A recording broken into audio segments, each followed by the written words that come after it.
ఇంకొన్ని గంటలు మాత్రమే రేపటితో ఈ డెడ్ లైన్ ముగియబోతోంది. అయితే పార్టీ ఫిరాయించినటువంటి 10 మంది ఎమ్మెల్యేలకి రేపటి డెడ్ లైన్. ఫిరాయింపు పైన ఎమ్మెల్యేల పైన స్పీకర్ ఏదో ఒక నిర్ణయం తీసుకోబోతున్నారు. చాలా తీవ్రమైన ఉత్కంఠ రేపుతోంది. విచారణలో స్పీకర్ ముందు రెండు ఆప్షన్లు ఉన్నాయి. ఒకటి వేటు వేయడం, లేదా విచారణ గడువు పొడిగించడం. సో అనర్హత వేటు పడేది 10 మంది ఎమ్మెల్యేలలో 5 పైన అన్నట్టుగా చాలా స్పష్టంగా తెలుస్తోంది. అయితే వేటు వేసినందుకు 5 పైన బలమైనటువంటి ఆరోపణలు, కారణాలు కూడా ఉన్నాయట. తక్షణమే చర్యలు తీసుకోకుంటే 2పై వేటు పడే ఛాన్స్ కూడా ఉందట. అయితే దానం నాగేందర్, కడియం శ్రీహరిపై వేటు వేసేందుకు పక్కా ఆధారాలున్నాయి. అయితే వీరిద్దరితో పాటుగా మరికొంతమంది, అంటే ఇంకో 3 కూడా ఉన్నారు.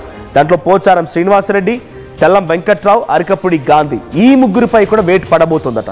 అసలు ఎందుకు వేటేస్తారో, ప్రధానమైన కారణాలు ఏంటని చెప్పే ముందు రేపు డెడ్ లైన్. ఇక రేపటితో వీళ్ళు డైరెక్ట్గా వాళ్ళ రిటర్న్ డాక్యుమెంట్ని అటు స్పీకర్కి అందజేయాలి. సో మరి ఆలోగా అందజేస్తే ఓకే, లేదనంటే ఏం జరుగుతుందో తెలియాల్సి ఉంది. మొత్తంగా 2 పైన అయితే వేటు పడబోతోంది. సో రాజీనామా చేస్తే ఓకే, లేదు అనర్హుడిగా గుర్తించాల్సి వస్తే గనక 6 ఏళ్ల పాటుగా పోటీలో నుంచి తప్పుకునే అవకాశం ఉంది. So the most affected persons 2 ఉన్నారు. ఆ 2 ఎవరు, ఏం కారణాలని చెప్పే ప్రయత్నం చేస్తా. సో దాని వెనకాల మీకు కొన్ని గ్రాఫిక్స్ కనిపిస్తూ ఉన్నాయి. సో దాంట్లో కనిపించేటువంటి దాంట్లో ముందుగా దానం నాగేందర్, నా వెనకాల కొన్ని గ్రాఫిక్స్ కనిపిస్తుంది. దాంట్లో దానం నాగేందర్ చూద్దాం ముందుగా. సో దానం నాగేందర్ వేటు పడడానికి గల కారణాలు ఏంటి అని అంటే, ఆయన బీఆర్ఎస్ ఎమ్మెల్యేగా గెలిచాడు. ఖైరతాబాద్ నియోజకవర్గం నుంచి బీఆర్ఎస్ పార్టీ బీ ఫామ్ పైన ఆయన గెలిచి ఎమ్మెల్యేగా అయ్యాడు. సార్ అంతవరకు బాగానే ఉంది, కానీ అనుకున్న స్థాయిలో ప్రభుత్వం బీఆర్ఎస్ పార్టీ రాలేదు, కాంగ్రెస్ పార్టీకి వచ్చింది. సో కాంగ్రెస్ పార్టీలో మళ్ళీ ఆయన చేరుతున్న సమయంలో ఆయన చేరాడు, ఓకే, అందరిలాగానే చేరి ఊరుకుంటే బాగుండేది. కానీ మళ్ళీ సికింద్రాబాద్ పార్లమెంట్ ఎన్నికలు వచ్చిన తర్వాత సికింద్రాబాద్ పార్లమెంట్ లోక్సభ నుంచి ఆయన కాంగ్రెస్ పార్టీ బీ ఫామ్ పై పోటీ చేశాడు. సో లోక్సభ ఎన్నికల్లో కాంగ్రెస్ అభ్యర్థిగా పోటీ చేయడం, ఇది ఆయనకు చాలా పక్కాగా లీగల్గా ఉన్న ప్రూఫ్, టెక్నికల్ ప్రూఫ్. మన ఇతరుల విషయం, ఉదాహరణకు గూడెం మైపాల్ రెడ్డి, బండ్ల కృష్ణమోహన్, తర్వాత ఇటు సంజయ్, కాళ యాదయ్య, ప్రకాష్ గౌడ్, మరి వీళ్ళ పేర్లు ఎందుకు వస్తలేవు ఇక్కడ? కేవలం వీళ్ళ పేర్లు ఎందుకు వస్తున్నాయి అంటే, వీళ్ళందరూ పార్టీ మారినా కూడా మేము ఇంకా పార్టీ మారలేదు అనేటువంటి మాటనే చెప్పుకొస్తున్నారు, కానీ పార్టీ మారామని ఎక్కడ చెప్పడం లేదు వాళ్ళు. సో టెక్నికల్గా ప్రూవ్ చేయడానికి వాళ్ళు ఇంకా బీఆర్ఎస్ పార్టీలో టెక్నికల్గా ఉన్నారు. కండువాలు మార్చినంత మాత్రాన పార్టీ మారుతున్నారు అనేటువంటి మాటని అటు సుప్రీంకోర్టులో యాక్సెప్ట్ చేయవు. కండువాలు మార్చినంత మాత్రం కండువాని పరమావధిగా తీసుకోవు. మన కండువా పైన ఉదాహరణకి బీఆర్ఎస్ పార్టీ ఉంటే కేసీఆర్ ఫోటో వేసుకోవచ్చు, లేదా రేవంత్ రెడ్డి ఉంటే రేవంత్ రెడ్డి ఫోటో వేసుకోవచ్చు. అంతేగాని ఫోటోలని, ఈ కండువాలని లీగల్గా ప్రూవ్ చేయలేము. ఆ 5 పైన పెద్దగా ఎఫెక్ట్ పడకపోవచ్చు, కానీ మిగిలిన 5 పై మాత్రం ఈ ప్రభావం ఉండబోతుంది. దాంట్లో 2 ద మోస్ట్ ఎఫెక్టెడ్ పర్సన్స్ ఎవరంటే కడియం శ్రీహరి, దానం నాగేందర్ లోక్సభ నుంచి ఆయన మళ్ళీ బీ ఫామ్ పై కనుక పోటీ చేయకపోయి ఉంటే ఆయన కూడా ఇంత పెద్దగా రిస్క్లో ఉండేవాడు కాదు. ఏదో రకంగా వాళ్ళు చేసినట్టుగా జిమ్ముక్కులు చేసిన బీఆర్ఎస్ తో ఉన్నారని చెప్పి తప్పించుకునేవాడు. సో నెక్స్ట్ కడియం శ్రీహరి విషయం చూద్దాం. సో కడియం శ్రీహరి గురించి పిలిచేయండి. సో కడియం శ్రీహరి కారణాలు ఏంటంటే, BRS party be form pi station Ghanpur ఎమ్మెల్యేగా గెలిచిన కడియం శ్రీహరి ఆ తర్వాత ఈయన కాంగ్రెస్ పార్టీకి లోక్సభ ఎన్నికల్లో ప్రచారం చేశాడు. కాంగ్రెస్ పార్టీకి ఓటు వేయమని చెప్పిన ఫోటోలు ఉన్నాయి, కాంగ్రెస్ పార్టీకి ఓటు వేయమని చెప్పి ఈయన అభ్యర్థించినటువంటి ఆ వీడియోలు ఉన్నాయి, ఫోటోలు ఉన్నాయి. ఇవన్నీ కూడా కలగలిపి మా బీఫామ్ పై గెలిచి తరువాతి పార్లమెంట్ ఎన్నికల్లో కాంగ్రెస్ పార్టీకి ఓటు వేయమని ఎలా ప్రచారం చేస్తారని చెప్పి కడియం శ్రీహరిపై కూడా కొంత లీగల్గా ఎదుర్కోవాల్సిన కాన్సిక్వెన్స్ ఉండబోతున్నాయి. సో ఆయన లోక్సభ ఎన్నికల్లో కాంగ్రెస్ అభ్యర్థి తరఫున ప్రచారం చేయడంతో కొంత ఆయనపై కూడా ఈ ప్రభావం ఉండబోతుంది. ద మోస్ట్ ఎఫెక్టెడ్ పర్సన్స్ వీళ్ళిద్దరే. ఇక next Arikapudi Gandhi, PCR patient, Tellam Venkatrao. Before that so Tellam Venkatrao చూద్దాం. సో తెల్లం వెంకట్రావు విషయానికి వస్తే, బీఆర్ఎస్ బీ ఫామ్ పై ఎమ్మెల్యే గెలుపొందిన ఆయన కాంగ్రెస్ పార్టీలో నేను చేరానటువంటి విషయాన్ని ఒక మీడియా సమావేశంలో ఆయన మీడియాతో మాట్లాడుతున్న క్రమంలో ప్రకటించారట. మరి అది ప్రూవ్ అవుతుందా? ఆయన మాట మార్చుతున్నారు. ఇప్పుడు నేను బీఆర్ఎస్ పార్టీతో ఉన్నాననే విషయాన్ని చాలా సందర్భాలు చెప్పుకొచ్చారు ఆయన. సో కాంగ్రెస్ పార్టీలో ఉన్నానని ఒక మీడియా సమావేశంలో చెప్పుకొచ్చారని ఒక మాట ఉంది. బీఆర్ఎస్ పార్టీ చాలా గట్టిగా భావిస్తోంది. ఆయన కాంగ్రెస్ పార్టీలో చేరాలనేటువంటి మాటను ఆయన ఉంటే వెంటనే చెప్పారు, కాబట్టి ఆయన పైన కూడా అనర్హత వేయాలనేది బీఆర్ఎస్ పార్టీ పట్టుబడుతున్నమాట. నెక్స్ట్ అరికపుడి గాంధీ. సో అరికపుడి గాంధీ విషయంలో ఏం జరిగింది? బీఆర్ఎస్ పార్టీ బీఫామ్ పై ఎమ్మెల్యే గెలుపొంది ఆయన అధికార పార్టీ తరఫున పీఏసీ చైర్మన్ హోదాలో ఉన్నారు. అయితే పీఏసీ చైర్మన్ అనేది ఎవరికి ఇస్తారు? కేవలం అధికార పార్టీగా ప్రతిపక్షమైనటువంటి చర్చ వచ్చినప్పుడు అదొక ఆనవాయితే. అది అసెంబ్లీ రూల్స్ అండ్ రెగ్యులేషన్స్లో ఇంప్లీడ్ అయి ఉండి డెఫినెట్గా ఇవ్వాల్సిందనేది ఏం లేదు. అదొక ఆనవాయితీగా వస్తున్నారు. ప్రతిపక్షానికి వాళ్ళ ఆనవాయితీ ఉంది.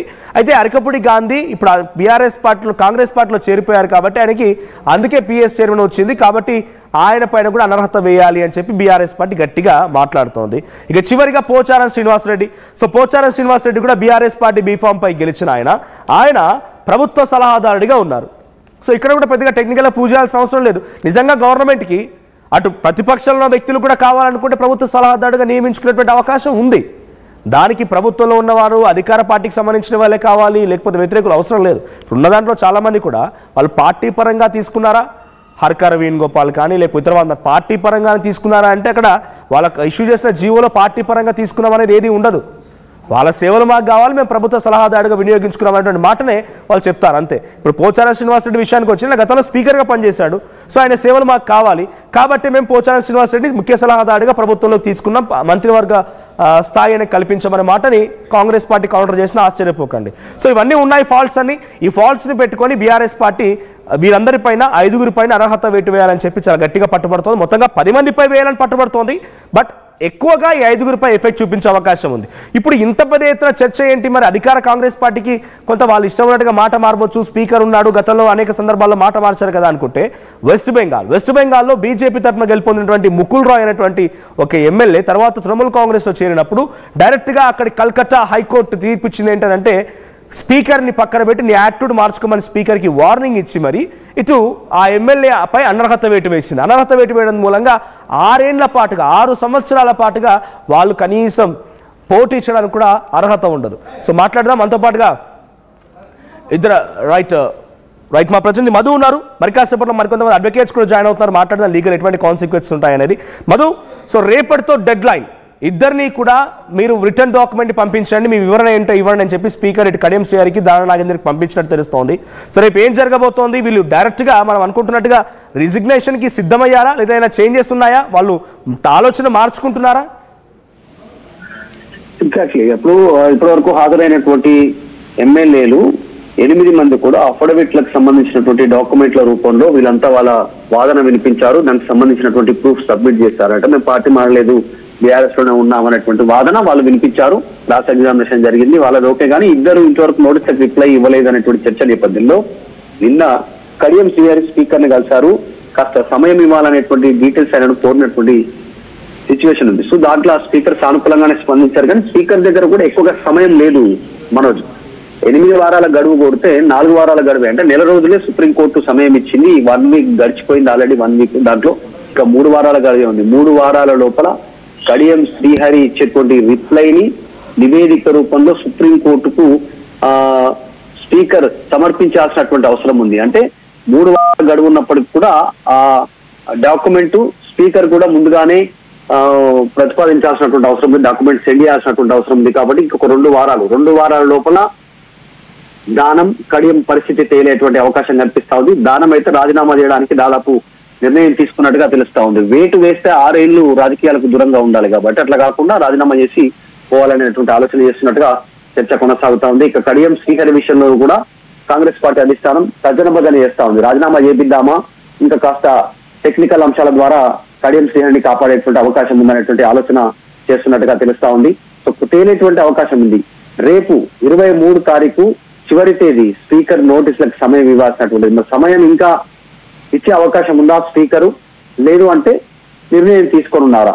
ఒకవేళ నిర్ణయం తీసుకోవడానికే స్పీకర్ కనుక ముందుకు వెళ్ళేటువంటి అవకాశం ఉంటే ఈ రోజు రాత్రికి వరకు రాజీనామా చేసేటువంటి అవకాశం ఉంది దానం నాగేందర్, కడియం శ్రీహరి.